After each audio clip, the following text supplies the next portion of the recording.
আকাশ এবং বিকাশ দুই যমজ ভাই তাদের বাবা এবং মায়ের সঙ্গে বাস করে। তারা দুই যমজ ভাই হুবহু দেখতে একই রকমের ছিল, এমনকি তাদের দুজনের হেয়ার স্টাইলও একদম সেম ছিল। আকাশ এবং বিকাশ দুজনেই লম্বা চুল পছন্দ করত, তাই অন্যান্য ছেলেদের তুলনায় তাদের দুই ভাইয়ের চুল বেশ বড় বড় ছিল। সেই জন্য তাদের মা প্রায় সময় দুই ভাইয়ের উপর রাগ প্রকাশ করত। আমি তো 1 বছর আগেই চাকরি পেয়ে গেছি, কিন্তু তুমি এখনো পর্যন্ত আমার বিয়ে দিচ্ছ না। এবার আমার বিয়ে দিয়ে দাও না মা। নির্লজ্জ ছেলে, মায়ের সামনে বিয়ে করার কথা বলতে তোর লজ্জা করে না তাই না? আজকালকার ছেলে মেয়েরা বিয়ে করবে বলে বড্ড বেশি লাফালাফি করে। বিয়ে করবি? এই, তোকে কে বিয়ে করবে রে? কেউ বিয়ে করবে না তোকে। এই যে তোর মাথায় বড় বড় চুলগুলো দেখছিস, এই বড় চুলগুলো আগে কাটতে হবে, তারপরেই কোনো মেয়ে তোকে পছন্দ করবে। কি বাজে চুলের স্টাইল, ছি! মা, আমার হেয়ার স্টাইলকে একদমই বাজে বলবে না বলে দিলাম। আমার এই হেয়ার স্টাইলটা ভীষণ পছন্দ, আর ভাইয়েরও তো আমার হেয়ার স্টাইলটা খুবই ভালো লাগে। আমি জানি তুমি কেন আমার এখনো বিয়ে দিচ্ছ না। বিকাশ এখনো পর্যন্ত কোনো চাকরি পাইনি সেই জন্য, তাই তো? কেননা তুমি তবে তোমার দুই ছেলের বিয়ে একসঙ্গে দিতে চাও। তখনই সেখানে আকাশের যমজ ভাই বিকাশ চলে আসে, আর সে মিষ্টির প্যাকেট তার মাকে দিয়ে বলে, মা, আমি চাকরি পেয়ে গেছি, এই নাও মিষ্টি খাও। ভাই, তুইও মিষ্টি খা। তাহলে আমিও তো এবার চাকরি পেয়ে গেলাম। এবার তাহলে আমাদের দুই ভাইয়ের একসঙ্গে বিয়ে দেবে তো তুমি? উফ, তোরা দুই ভাই একদমই একই রকম, কোনো তফাৎ নেই তোদের মধ্যে। সব সময় শুধু বিয়ে আর বিয়ে। তোদের আমি বিয়ে দিতে পারি একটাই শর্তে, আগে তোদের এই বড় বড় চুলগুলো কাটতে হবে, তবেই আমি তোদের জন্য মেয়ে দেখতে পারি, না হলে নয়। লাবণী দেবীর কথা শুনে আকাশ এবং বিকাশ দুজনের কেউই নিজেদের চুল কাটতে রাজি হয় না, কারণ তারা দুই ভাই নিজেদের বড় চুলের হেয়ার স্টাইলকে ভীষণ পরিমাণে পছন্দ করে। এভাবেই দেখতে দেখতে কিছুদিন কাটে। একদিন বাইরে থেকে বাড়িতে এসে রামপ্রসাদ বাবু নিজের স্ত্রীকে বলে, জানো গিন্নি, আজকে আমার সেই ছোটবেলার বন্ধুর সঙ্গে দেখা হয়েছে। 20 বছর পর মনোহরের সঙ্গে আমার দেখা হলো। সবচেয়ে অদ্ভুত ব্যাপার হলো, আমার যেরকম দুটো যমজ ছেলে আছে, ওরও সেরকম দুটো যমজ মেয়ে আছে, আর ওরা দুই বোন একেবারে হুবহু একই রকমের দেখতে। আচ্ছা তাই নাকি? মেয়েগুলো দেখতে কেমন, তুমি দেখেছো নাকি ওদেরকে? হ্যাঁ, জোর করে তো আমাকে নিজেদের বাড়িতে নিয়ে গেল। মনোহরের দুই মেয়ে দেখতে ভীষণ সুন্দর। আমি ভাবছিলাম আমার দুই যমজ ছেলের সঙ্গে মনোহরের যমজ দুই মেয়ের বিয়ে দেবো, তবে তার আগে তোমার অনুমতিরও তো প্রয়োজন ছিল, সেই জন্যই আমি নিজে থেকে কোনো কিছু বলিনি। আমার কোনো সমস্যা নেই, আমাদের দুই ছেলে দেখতে একই রকম, আর বাড়িতেও দুই বৌমা একই রকমের দেখতে আসবে, ব্যাপারটা তো আমার কাছে খুবই দারুণ মনে হচ্ছে। চলো আমরা বিয়ের কথা এগিয়ে নিয়ে যাই। কিছুদিনের মধ্যেই তারা সপরিবারে মনোহর বাবুর বাড়িতে চলে যায়। আকাশ এবং বিকাশ দুই ভাই পিঙ্কি এবং রিঙ্কি দুই যমজ বোনকে দেখা মাত্রই পছন্দ করে নেয়। পিঙ্কি এবং রিঙ্কিও তাদের দুই যমজ ভাইকে বিয়ে করার জন্য রাজি হয়ে যায়। এভাবেই দেখতে দেখতে কিছুদিনের মধ্যেই আকাশের সঙ্গে পিঙ্কির এবং বিকাশের সঙ্গে রিঙ্কির বিয়ে হয়ে যায়। বিয়ের পর তোমাকে দেখতে অনেক সুন্দর লাগছে রিঙ্কি, মনে হচ্ছে যেন স্বর্গ থেকে একেবারে পড়ে নেমে এসেছে। সত্যি মনে হচ্ছে তোমাকে চোখ ভরে দেখতে থাকি। তোমাকে আমি প্রথম দেখাতেই পছন্দ করে নিয়েছিলাম, আর আমি সেদিন ঠিক করে নিয়েছিলাম যে আমি বিয়ে করলে রিঙ্কিকেই বিয়ে করব। চুপ করো আকাশ, তাহলে তুমি আমাকে বিয়ে করেছো কেন? তুমি রিঙ্কিকেই বিয়ে করতে পারতে। আমি তো রিঙ্কি নই, আমি তো পিঙ্কি। এই শুনে বিকাশ প্রচন্ড পরিমাণে অবাক হয়। সরি বৌদি, ভুল হয়ে গেছে। আমি তোমাকে আসলে রিঙ্কি মনে করেছিলাম, আর আমিও আকাশ নই, আমি হচ্ছে বিকাশ। আমার মনে হচ্ছে আকাশ ভুল করে রিঙ্কির ঘরে ঢুকে পড়েছে। দাঁড়াও, এখন এদের ঘরে যেতে হবে আমাকে। এই বলে বিকাশ এবং পিঙ্কি দুজনে তাড়াতাড়ি করে আকাশ ও রিঙ্কির কাছে ছুটে যায়। আর সেখানে গিয়ে তারা দেখে যে আকাশ এবং রিঙ্কি একে অপরের সঙ্গে বসে খুবই মিষ্টি ভাবে গল্প করছে, আর সেই সাথে হাসাহাসি করছে। এই দেখে পিঙ্কি রেগে গিয়ে বলে, এই রিঙ্কি, এটা তোর বর নয়, এটা আমার বর। তুই আমার বরের পাশে বসে বসে গল্প করছিস। এটা বিকাশ নয়, এটা আকাশ। আমাদের চারজনের মধ্যে কনফিউশন হয়ে গেছে, আমরা কেউ একে অপরকে চিনতে পারিনি। তুই ভুল করে আকাশের ঘরে চলে এসেছিস, আর আমি ভুল করে বিকাশের ঘরে চলে গেছি। যা, তুই নিজের ঘরে যা। বিকাশ, তুমি তোমার বউকে নিয়ে যাও এখান থেকে। এই শুনে আকাশ এবং রিঙ্কি দুজনেই অবাক হয়। রিঙ্কি তাড়াতাড়ি করে আকাশের পাশ থেকে উঠে আবার বিকাশের ঘরে চলে যায়, আর এদিকে পিঙ্কি আকাশের সঙ্গে ঝগড়া করতে শুরু হয়ে যায়। বাবারে বাবা, আমার বোনের পাশে বসে তুমি তো খুব গল্প করলে, বলো আমি না আসলে কি হতো বলো তো? তুমি তো তোমার নিজের বউকেই চিনতে পারছো না, জানি না পরে কি হবে। কি গল্প করলে শুনি আমার বোনের সঙ্গে? ওর প্রশংসা করছিলে বুঝি? আরে না, আমি সত্যি বুঝতে পারিনি যে ওটা রিঙ্কি ছিল। আচ্ছা, আর ভুল হবে না কেমন? তুমি দেখবে, এবার আমি তোমাকে চট করে চিনে নেব। এভাবে সেই দিনটা একে অপরের সঙ্গে রাগ অভিমান করতে করতেই কেটে যায়। পরের দিন সকালবেলা পিঙ্কি এবং রিঙ্কি দুই বোন ঘুম থেকে উঠে ফ্রেশ হয়ে সুন্দর সুন্দর শাড়ি পরে তৈরি হয়। তৈরি হয়ে পিঙ্কি রান্নাঘরে রান্না করতে চলে যায় আর রিঙ্কি তখন রান্নাঘরের বাইরের কাজগুলো করতে থাকে, যেমন ঘর ঝাড়ু দেওয়া, ঘর মোছা ইত্যাদি। এমন সময় আকাশ সেখানে আসে আর রিঙ্কিকে দেখে আবার ভুলবশত সে তাকে পিঙ্কি মনে করে। তাই সে রিঙ্কির কাছে গিয়ে রিঙ্কির হাতটা ধরে বলে, কি গো, শ্বশুর বাড়িতে আসতে না আসতেই কাজ করা শুরু করে দিয়েছো? এত কাজ করো না, তোমার এই সুন্দর নরম নরম হাতগুলো যে খারাপ হয়ে যাবে। আর কোনো হেল্প লাগলে আমাকে বলতে পারো, আমি কিন্তু হেল্প করে দেবো। কি করছো বিকাশ? হাতটা ছাড়ো, কেউ দেখলে কি ভাববে বলো তো? ছাড়ো বলছি। বিকাশ? ও সরি, আমি ভেবেছি তুমি পিঙ্কি, আর আমি বিকাশ নয়, আমি আকাশ। ঠিক তখনই সেখানে বিকাশ এসে বলে, কি রে, তুই আবার ভুল করলি? তুই কি নিজের বউকে এখনো চিনতে পারিস না? সব সময় আমার বউকে নিয়ে টানাটানি করছিস কেন রে? আরে কালকে তো তুইও ভুল করেছিলি, আসলে আমরা তো একই রকম দেখতে, সেই জন্যই আমাদের মধ্যে প্রচন্ড কনফিউশন হচ্ছে। বৌদি, তুমি কিছু মনে করো না জানো, আসলে আমি তোমাকে রিঙ্কি ভেবেই তোমার হাতটা ধরে ফেলেছিলাম। এভাবেই তাদের চারজনের মধ্যে কনফিউশন চলতে থাকে। এমনই একদিন রিঙ্কি যখন চা বানিয়ে নিয়ে আসে, তখন চা দেখে তার শাশুড়ি মা লাবণী দেবী বলে, আরে এই গরমের মধ্যে তুমি চা বানিয়ে নিয়ে এলে কেন? আমি তোমাকে চা খাবো কখন বললাম? আমি তো তোমাকে বললাম আমার জন্য ঠান্ডা ঠান্ডা লস্যি বানিয়ে নিয়ে আসতে, আর তুমি চা বানিয়ে নিয়ে এলে। কিন্তু মা, বাবা যে আমাকে চা বানিয়ে নিয়ে আসতে বললো, আমি তো বাবার জন্য চা বানিয়ে নিয়ে এলাম। আপনি আবার আমাকে কখন লস্যি বানাতে বললেন? তখনই সেখানে রিঙ্কি হাতে করে লস্যির গ্লাস নিয়ে এসে হাজির হয়। এই যে মা, আপনার লস্যি। আপনি পিঙ্কিকে নয়, আমাকে লস্যি বানাতে বলেছিলেন। লস্যিটা খেয়ে নিন, দেখুন দারুণ খেতে হয়েছে। ও, আমি তোমাদের দুজনকে একেবারেই গুলিয়ে ফেলেছি। আসলে আমি তো নিজের দুই ছেলেকেই ঠিক মতো চিনতে পারি না, ওদেরকেও সবসময় গুলিয়ে ফেলি। আগে তো ওদেরকে নিয়ে এই বাড়িতে কনফিউশন ছিলই, এখন বাড়িতে দুই যমজ বৌমা আসার পর থেকে আমাদের কনফিউশন যেন আরো বেশি বেড়ে গেছে। এভাবেই সময় কাটতে থাকে। একদিন আকাশ তার বউ অর্থাৎ পিঙ্কির জন্য খুব সুন্দর একটা দামি সোনার নেকলেস নিয়ে আসে, কিন্তু সে যখন নিজের ঘরে যায় তখন তার ঘরে পিঙ্কির জায়গায় রিঙ্কি উপস্থিত ছিল। আসলে পিঙ্কি এবং রিঙ্কি দুই যমজ বোন বাড়ির সমস্ত কাজকর্ম একে অপরের সঙ্গে ভাগাভাগি করে নেয়। গতকাল পিঙ্কি ঘর পরিষ্কার করায় আজকে রিঙ্কির ঘরবাড়ি পরিষ্কার করার পালা ছিল, তাই রিঙ্কি আগে নিজের ঘর পরিষ্কার করে বিকাশ এবং পিঙ্কির ঘর পরিষ্কার করতে চলে আসে। আর তখনই সেখানে আকাশ রিঙ্কিকে দেখে মনে করে সেটা পিঙ্কি। এই দেখো পিঙ্কি, আমি তোমার জন্য কি এনেছি, আমি জানি তুমি দেখলে খুবই খুশি হবে। চোখ বন্ধ করো, তবে দেখাবো। এ কি, জামাইবাবু তো আমাকে পিঙ্কি মনে করছে, কিন্তু আমি তো রিঙ্কি। কি করি এবার? না, আমাকে পিঙ্কির মতো নাটক করতে হবে। জামাইবাবু কি উপহার এনেছে সেটা তো আমাকে দেখতে হবে। এই ভেবে রিঙ্কি নিজের চোখ বন্ধ করে নেয়। আর কিছুক্ষণ পর সে যখন চোখ খোলে তখন সে আকাশের হাতে একটা খুব সুন্দর ভারী নেকলেস দেখতে পায়। সেই নেকলেসটা দেখে রিঙ্কির চোখ একেবারে চকচক করে ওঠে। ওই নেকলেসের প্রতি রিঙ্কি প্রচন্ড পরিমাণে লোভে পড়ে যায়। তাই সে মনে মনে ভাবে, ও মাই গড, এই নেকলেসটা তো কি সুন্দর দেখতে। আমার মনে হচ্ছে বিকাশকে বিয়ে না করে আকাশকে বিয়ে করলেই বোধহয় ভালো হতো। পিঙ্কি কত লাকি, জামাইবাবু পিঙ্কিকে কত ভালোবাসে, আর বিকাশ তো আমার জন্য কখনো কিছু নিয়েই আসে না। কি হলো, কিছু বলছো না কেন? তুমি আমাকে ফোনে ফটো দেখিয়ে এই নেকলেসটা নেবে বলেছিলে তো, দেখেছো আমি তোমাকে কত ভালোবাসি। তুমি আজকেই আমাকে নেকলেসটা নেওয়ার কথা বলেছো, আর আমি আজকেই তোমার সামনে নিয়ে এসে হাজির করেছি। এসো, আমি তোমাকে নিজের হাতে পরিয়ে দিই। এই বলে আকাশ নিজের হাতে রিঙ্কিকে সেই নেকলেসটা পরিয়ে দেয়। সেই নেকলেসটা পেয়ে রিঙ্কি খুবই খুশি হয়।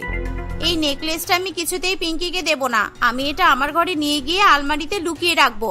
আচ্ছা শোনো না, বলছি আমার না একটু কাজ আছে, তুমি বসো, আমি একটু আসছি। হ্যাঁ।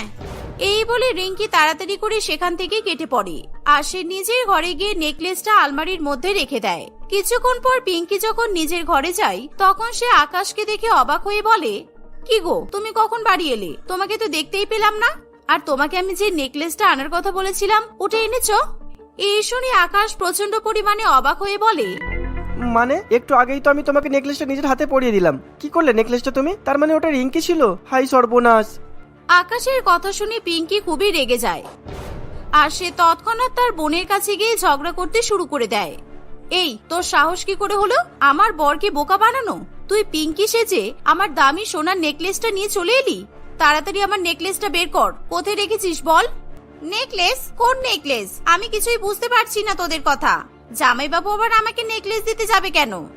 একদম মিথ্যা কথা বলবি না বলে দিচ্ছি। একটু আগে তুই তো আমার ঘর পরিষ্কার করতে গিয়েছিলি আর আকাশ তোকে পিঙ্কি ভেবে তোর গলায় নেকলেস পরিয়ে দিয়েছে, আর তুই সত্যিটা জানার পরও ইচ্ছা করে নেকলেসটা নিয়ে পালিয়ে এসেছিস। তাড়াতাড়ি আমার নেকলেসটা দে, না হলে কিন্তু আমি এখানে সবাইকে ডাকবো।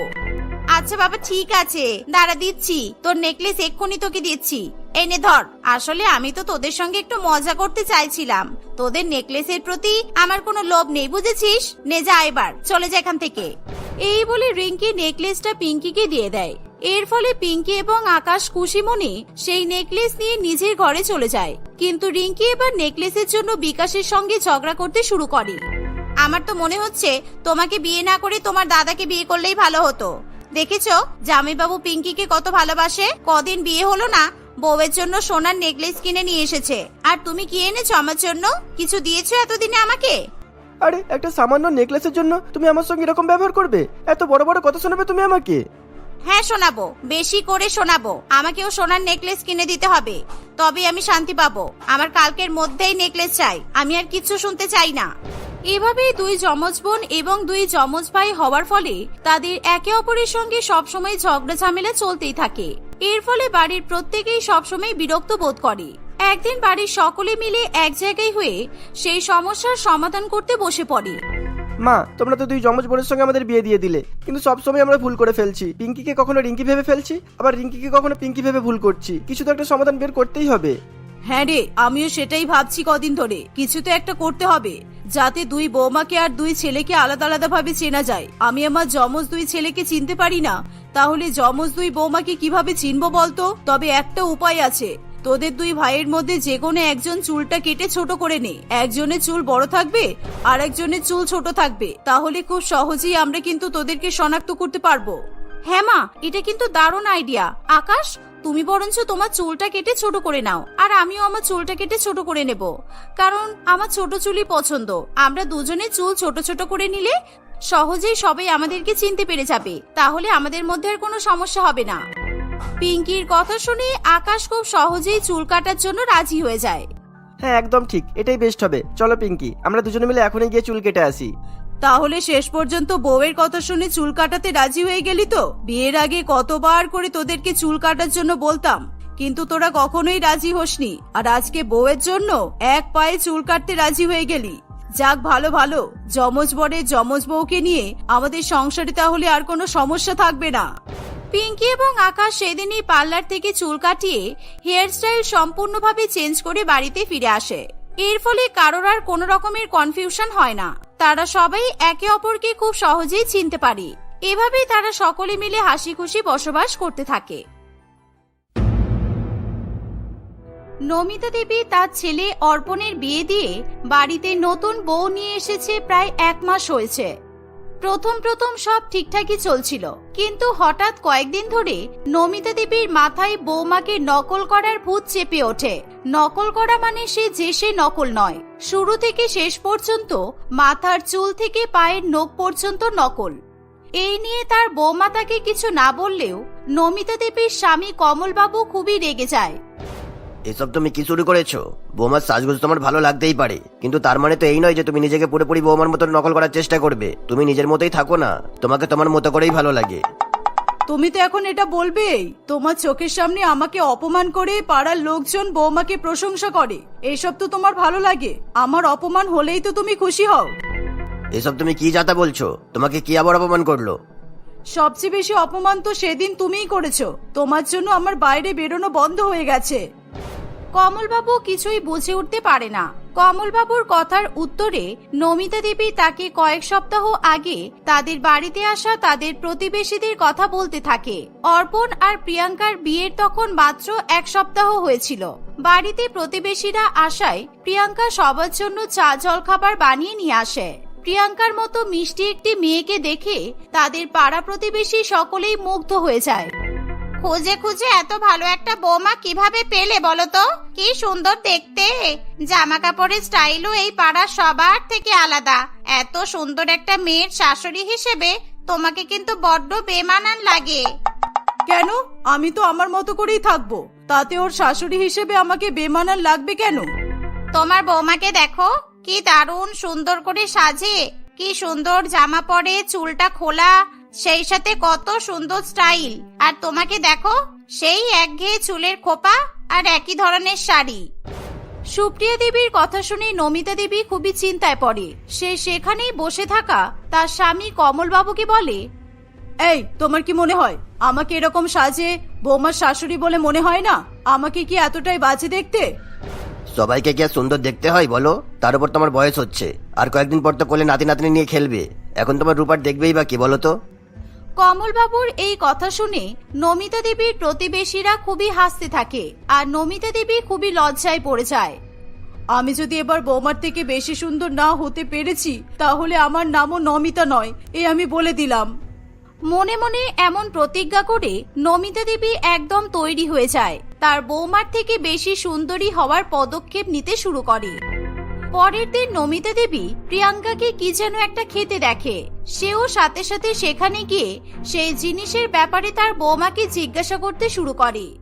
এটা ফিশ অয়েল ক্যাপসুল মা, আমি তো বিয়ের আগে জিম করতাম, ওখান থেকে এটা খেতে বলেছিল। এটাতে চুল স্কিন সব ভালো থাকে। তাহলে এসব খেয়ে খেয়ে নিজের চুল আর ত্বককে সুন্দর বানাই, তাই তো ভাবি একই শ্যাম্পু একই সাবান ব্যবহার করে আমার থেকে ওর ত্বক আলাদা কিভাবে হতে পারে। আচ্ছা বৌমা, এগুলো কোথায় কিনতে পাওয়া যায় বলো তো? আপনার জন্য আপনিও ফিশ অয়েল ক্যাপসুল খাবেন, কিন্তু আপনি তো মাছের ছোঁয়াও খান না। যাই হোক, এসব আপনি সব ওষুধের দোকানে পেয়ে যাবেন। মাছের ছোঁয়া খাওয়া আর ওষুধ খাওয়া এক হলো? কত ওষুধেই এমন অনেক কিছু থাকে যেগুলো আমরা আসলে খাই না, কিন্তু ওষুধ হিসেবে খেয়ে নিই, ওটাও ঠিক একই রকম। কিন্তু আপনার চুল ত্বক সবই তো সুন্দর আছে, তাহলে আপনি এসব ওষুধ খেতে যাবেন কেন? কি স্বার্থপর মেয়ে দেখো, আমি ওর থেকে বেশি সুন্দরী হয়ে যাব বলে আমাকে আটকাচ্ছে। আসলে বৌমা, আমার না কয়েকদিন ধরে খুব চুল পড়ছে, তাই আর কি। এই বলে নমিতা দেবী সেখান থেকে চলে যায়। সে ফিশ অয়েল ক্যাপসুল নিয়ে এসে খাওয়া শুরু করে দেয়। কয়েকদিনের মধ্যে তার চুল এবং ত্বক আগের থেকে সুন্দর বলে মনে হয়। সেদিন থেকেই নমিতা দেবীর প্রিয়াঙ্কাকে নকল করার প্রবণতা বাড়তেই থাকে। একদিন তারা দুজনে শপিং করতে যায়। সেখানে গিয়ে প্রিয়াঙ্কা নিজের জন্য একটা দুর্দান্ত ড্রেস পছন্দ করে। প্রিয়াঙ্কার পছন্দ দেখে নমিতা দেবীর চোখ সেই ড্রেসটাতেই আটকে যায়। কি সুন্দর দেখতে, এটা পরে আমাকে একদম পরীর মতো লাগবে। আমাকেও এরকম একটা জামা কিনতেই হবে, যে করেই হোক না কেন। এই বলে সে দোকানদারকে ঠিক ওরকমই দেখতে একই রকম জামা দিতে বলে। এই জামাটা আপনাকে মানাবে না ম্যাডাম, এটা রং বড্ড উজ্জ্বল। আপনি তো আমার মায়ের মতো, তাই বলছি আপনার স্টাইল আর বয়স হিসাবে আমি আপনাকে একটা সুন্দর ড্রেস দেখাচ্ছি, দাঁড়ান। কি আমাকে মানাবে না? ঘুরিয়ে পেঁচিয়ে আমাকে বুড়ি আর কুচিত বললে, তাই তো? তোমাদের ম্যানেজার কোথায়? ডাকো তাকে। আমি আজকেই তোমার কাজ না খেয়ে নিতে পেরেছি তাহলে আমার নামও নমিতা নয়। আরে ম্যাডাম, আমি আপনার ভালোর জন্যই তো বলছিলাম, আর এমনিও আপনার সাইজের আমাদের কাছে এই জামাটা নেই। আপনি রাগ করবেন না মা, আপনি আমার জামাটাই নিয়ে নিন, আমি অন্য কিছু দেখে নেব। দাদা, আপনি এটা প্যাক করে দিন তো। না না, এটা কিছুতেই নেওয়া যাবে না। এটা আমাকে দেওয়ার পর বৌমা যদি আবার আরো সুন্দর কোনো জামা কেনে তখন তো আমাকে আফসোস করতে হবে। এটা বরং ওকেই নিয়ে নিতে বলি। না না বৌমা, এটা তুমিই নাও। তুমি যখন আগে পছন্দ করেছিলে তখন এটা তুমিই রাখো, কেমন? এই বলে নমিতা দেবী সেখান থেকে বেরিয়ে যায়। তারা কিছুক্ষণ এদিক ওদিক ঘোরাঘুরি করে বাড়ি চলে আসে। বাড়িতে আসার পর প্রিয়াঙ্কা যখন জামাটা পরে দেখে তখন নমিতা দেবী প্রিয়াঙ্কার বেশ অনেকগুলো ছবি তোলে। নমিতা দেবী এবার আর তার সঙ্গে রেষারেষি করছে না দেখে প্রিয়াঙ্কা খুবই খুশি হয়। এইভাবে আরো 2-1 দিন কাটে। একদিন প্রিয়াঙ্কা আর অর্পণ নিজেদের ঘরে বসে নানান রকমের গল্প করতে থাকে। আমি বলছিলাম না, আমার মনে হয় তোমার মা আমাকে নকল করে। এখন মনে হয় আমি ভুল ভেবেছিলাম। আমার নিজেরই এখন লজ্জা করছে জানো। কেন, হঠাৎ কি হলো তোমার? কয়েকদিন আগে বললে মা নাকি তোমার মতো করে চুল বাঁধে, তোমার মতো করে সাজে, আজ আবার অন্য কথা বলছো যে? বলছি, কারণ সেদিন আমার মতো একই রকমের জামা কিনতে চেয়েও মা কিনতে পারেননি। ওনার সাইজের জামা ছিল না, কিন্তু তারপরেও উনি অন্য দোকানে ওই জামা খোঁজেননি জানো। আর 2-3 দিন হতে চললো, এখনো তো সেই জামা কিনলেন না, তাই বলছি আর কি। মা বড্ড সরল সাদাসিধে, মাকে হয়তো কেউ ভুল বুঝিয়েছে, সেই জন্যই হয়তো এরকম করছিল কয়েকদিন, আবার ঠিক হয়ে যাবে। তাদের কথা শেষ হতে না হতেই তারা শুনতে পায় নমিতা দেবী, অর্পণ আর প্রিয়াঙ্কা দুজনকে বাইরে ডাকছে। তারা বাইরে বেরিয়ে অবাক হয়ে যায়। নমিতা দেবী অবিকল প্রিয়াঙ্কার মতো একটা জামা পরে আছে। একদম তোমার মতো হয়েছে তো জামাটা? তুমিই বলো, এটা আমাকে মানাচ্ছে না? ওই দোকানদারটা আমাকে সেদিন কত অপমান করলো বলো তো। হ্যাঁ মা, এটা তো অবিকল আমার ড্রেসের মতোই। আপনি এটা কোথায় পেলেন? একা একা শপিং মলে গিয়েছিলেন আপনি? না না, আমি সেদিন তোমার জামাটার ছবি তুলেছিলাম, ওই ছবি দেখেই শম্ভু দর্জিকে দিয়ে একদম অবিকল একটা জামা বানিয়ে ফেলেছি। তুমি চট করে তোমার জামাটা পরে এসো। আমি আমার বান্ধবীদেরকে ডেকেছি, ওরা আসলে আমরা আমাদের এই একই রকম জামাগুলো ওদেরকে দেখাবো। প্রিয়াঙ্কা না চাইলেও তার শাশুড়ি মায়ের কথা ফেলতে পারে না। সেও তো জামাটা পরে চলে আসে। তারা একদম অবিকল সেজে তাদের অতিথিদের আসার অপেক্ষা করতে থাকে। কিছুক্ষণ পরেই সুপ্রিয়া দেবী এবং আরো কয়েকজন সেখানে চলে আসে, আর নমিতা দেবীকে দেখেই তারা হাসতে শুরু করে। এই দেখে নমিতা দেবী খুবই রেগে যায়। এই, তোমরা হাসছো কেন গো? আমার বৌমাকে কি এতটাই খারাপ লাগছে যে ওকে দেখে তোমরা এতটা হাসাহাসি করছো? তোমার বৌমাকে খারাপ লাগবে কেন? ওকে দেখে তো স্বর্গ থেকে নেমে আসা পরী বলে মনে হচ্ছে, আর তোমাকে দেখে মনে হচ্ছে ওই পরীর সস্তার জেরক্স কপি। না না, জেরক্স নয়, বলো বিগড়ে যাওয়া জেরক্স কপি। কিংবা সুন্দর একটা তুলোর পুতুলকে এক রাত জলে ডুবিয়ে রাখলে ওটা যেরকম অবস্থা হবে, ঠিক সেই পুতুলটার মতোই তোকে দেখতে লাগছে। আপনারা মায়ের বান্ধবী বলে এভাবে ওনাকে অপমান করতে পারেন না। উনি কত আশা করে আপনাদেরকে সাজ দেখাবেন বলে বসেছিলেন, আর আপনারা এসে এভাবে অপমান করছেন। প্রিয়াঙ্কার কাছে অপমানিত হয়ে তাদের প্রতিবেশীরা সেখান থেকে চলে যায়। নমিতা দেবীও কাঁদতে কাঁদতে তার ঘরে চলে যায়। কমলবাবুও ঘরে গিয়ে জানতে চায় নমিতা দেবী কেন এভাবে বৌমার নকল করে। তখন নমিতা দেবী তার বৌমাকে নকল করার আসল কারণটা বলে। দেখতে দেখতে আরো কয়েকদিন কাটে। নমিতা দেবীর বন্ধুরা এবং সেই দোকানদার তাকে মোটা বলায় নমিতা দেবী সিদ্ধান্ত নেয় যে সে এবার রোগা হবে। সেও তার বৌমার মতো জিমে ভর্তি হবে। নমিতা দেবী খুঁজে খুঁজে সেই জিমেই ভর্তি হয়ে যায় যেখানে প্রিয়াঙ্কা জিম করে। জিম থেকে বাড়িতে এসে নমিতা দেবীর সাথে কথা বলবে বলে প্রিয়াঙ্কা নমিতাকে তার ঘরে ডাকে। মা, আমি আজকে আপনাকে ভারী ভারী ওজনের জিনিস তুলতে জিমে দেখেছিলাম। প্রথম দিন জিমে গিয়ে কেউ কি এসব করে? আপনার যদি চোট লেগে যেত তাহলে কি হতো? তুমিও তো বিয়ের পরে নতুন নতুন জিমে যাচ্ছ, তোমার তো চোট লাগেনি, তাহলে আমার কেন লাগবে শুনি? আমি বিয়ের আগেও জিম করতাম, আপনি সেটা জানেন না। আমি আপনার ভালোর জন্যই বলছি মা, এর পেছনে কিন্তু আমার কোনো স্বার্থ নেই। স্বার্থ আছে? আমি সুন্দরী হয়ে গেলে তোমাকে আর কেউ পাত্তা দেবে না, তাই তুমি আমাকে আটকাতে চাও? কি ভেবেছো তুমি আমি কিচ্ছু বুঝি না, তাই না? আমি কি কচি খুকি? এই বলে নমিতা দেবী সেখান থেকে চলে যায়। কমলবাবু আর প্রিয়াঙ্কা দুজনেই চিন্তায় পড়ে। প্রিয়াঙ্কাকে নকল করা এখন নমিতা দেবীর এমন পাগলামিতে এসে পৌঁছায় যে সে নিজের ভালোটাও আর টের পায় না। বৌমা, এবার আমাকে কিছু করতে হবে, যাতে সাপও মরে আর লাঠিও না ভাঙে। দেখতে দেখতে আরো 2-1 দিন কাটে। নমিতা দেবী আর প্রিয়াঙ্কা একদিন জিমে ব্যায়াম করছে, এমন সময় একজন অল্প বয়সী ছেলে সেখানে আসে আর নমিতা দেবীর দিকে তাকিয়ে থাকে। নমিতা দেবী সেই ছেলেটিকে তার দিকে তাকিয়ে থাকার কারণ জিজ্ঞাসা করে। আপনি এত সুন্দরী কিভাবে? কি মিষ্টি দেখতে আপনাকে! এই বয়সেও এত ফিট, এত স্মার্ট আর সুন্দরী! আমি তো চোখই ফেরাতে পারছি না। আমি আপনাকে বিয়ে করতে চাই। বিপ্লবের কথা শুনে সেখানে জিমের আরো 2-3 জন ছেলে এসে একই কথা বলে। আমি এত সুন্দরী যে পাশে আমার বৌমা থাকতেও সবাই আমাকেই প্রপোজ করছে। আমি লজ্জায় লাল হয়ে যাচ্ছি। না না, এই জিমে আর আসা যাবে না। এভাবে ছোট ছোট ছেলেদের মন ভাঙা ঠিক নয়। এই যে, আমি দুঃখিত গো, আমি তো বিবাহিত। তোমাদের কারোর সাথেই আমি বিয়ে করতে পারবো না। আমার একটা ছেলেও আছে। সব ছেলেগুলো মুখ কাচুমাচু করে ফেলে। এই দেখে নমিতা দেবী খুব খুশি হয়। সে খুশি মনে জিম থেকে বাড়ি চলে আসে। সে আর কখনোই তার বৌমাকে নকল করে না, নিজের আগের রূপেই ফিরে আসে। কমলবাবু তার এরকম পরিবর্তনের কারণ জানতে চায়। আমি এমনিই অনেক সুন্দর গো, এর চেয়ে বেশি সুন্দর হলে আমার সংসার ভেঙে যাবে, সংসারে অশান্তি হবে, অনেক ছোট ছোট ছেলেদের মন ভেঙে যাবে। তাই আমি এরকমই ঠিক আছি।